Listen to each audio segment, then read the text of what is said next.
بسم الله الرحمن الرحيم. حكم غسل الميت. مړي له د غسل ورکول حکم بیانېږي. مړي له غسل ورکول دا واجب او ضروری دي په ژوندو باندې. غسل الميت فرض کفایه على الاحياء.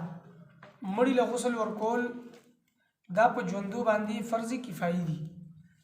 فرض کفایه هغه فرض ته ویل کېږي چې که هغه فرض لږ کسان ادا کړي نو د ټولو نه ذمه ساقط شله، او که نه هغه فرض هغه څوک هم ادا نه کړي، چې څوک هم ادا نه کړي نو بیا دا ټول ګناهګار دي او دا ټول به نیسلی کېږي او ټولو نه به د هغې تپوس کېږي.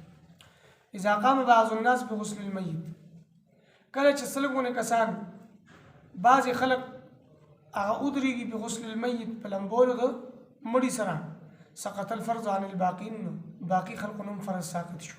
چې کله لږونه کسان هم مړی ولمبوي نو د ټولو نه ذمه خلاصه شله. وان لم يقم احد، او که چېرته هېڅوک د مړي لمبول قایم نه کړي بغسله، د مړي لمبول اسیم الجميع، نو ټول ګناهګار دي.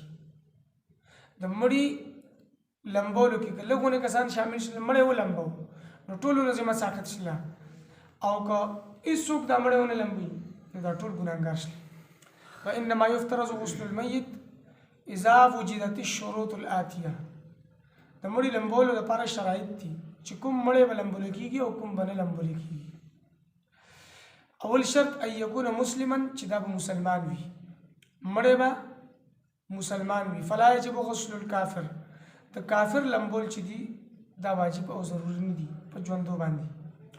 دویم ان يوجد من الميت اکثر البدن، چې د مړي زیات حصہ به موجود وي، او نصفه مع رأسه، یا نیمه به موجود وي خو سر سره، نیمه حصہ ده او سر ور سره دی، نو دا به لمبول کېږي. داسې نه ده چې مړي یو پنډی میلاو شله یا یو لاس میلاو شو پنډی له یا لاس له غسل ورکوي، داسې نه، بلکې د ده زیاته حصہ د بدن موجود ده یا نیمه حصہ موجود ده او سر ور سره دی، نو دې له دله به غسل ورکول کېږي او دله غسل ورکول واجب او ضروري دي.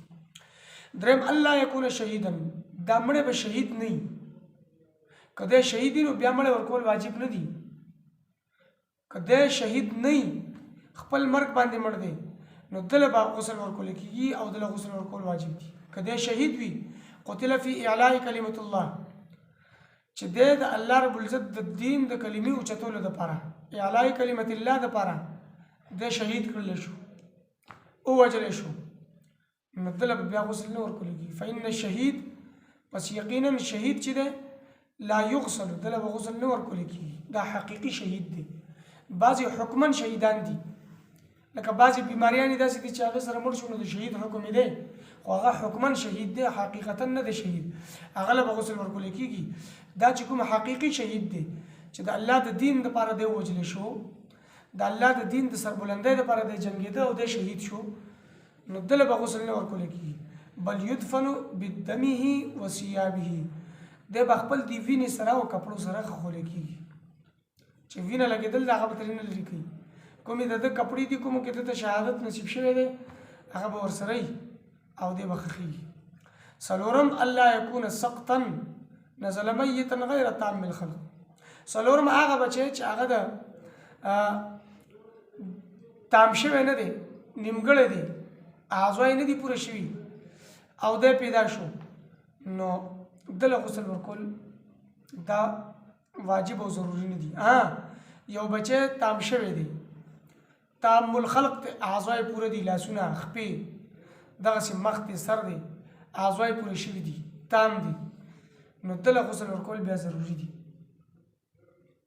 او دغه بچی که د مودې نه مخکې پیدا شي او که د مودې نه وروسته پیدا شي.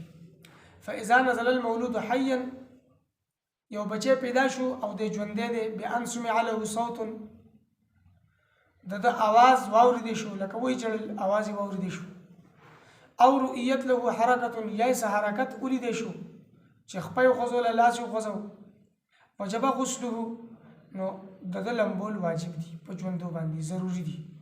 سواء کان قبل تمام مدة الحمل، برابره خبره ده چې دی د مودې نه مخکې پیدا وي او بعده یا د مودې نه وروسته.